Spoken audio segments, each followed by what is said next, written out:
I think of a team as a machine. I think of a team as a factory.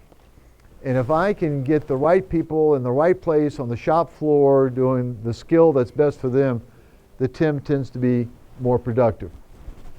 So I get calls for a variety of reasons, and Mike, come work with my team. But what the principal really means is come do a training program for my office, but the principal refers to all these different brokers that don't work with one another as their team. The same thing happened with y'all?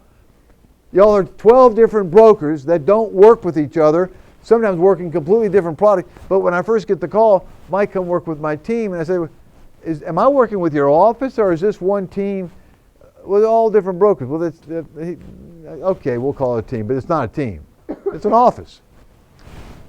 Then I have another that calls work with my team, and this are two older lonely brokers that got together. And they got together because they saw all these teams being created around them. So one senior broker goes to another senior broker and says, you see all these teams that are being created? Why don't we get together and make less money next year and work together? And they create a team, okay? Then there comes tenant reps. They call themselves a team, but in many cases they're an alliance. And the first box to check or not check is, do the commissions come into the pot and there's a predetermination on how they're shared? Hell no.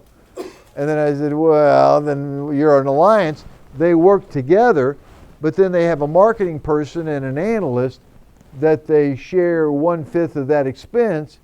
That doesn't make you a team, that makes you an alliance. Are you with me? And not that one's better than the other, but it's sometimes good to know what in fact you have. I will tell you this. In the last couple of years, I have worked with more pure tenant rep teams than ever. More have finally figured out how to be more team than alliance, which is kind of cool. The ones that were automatic were capital markets. Capital markets team just came together like there was nothing to it.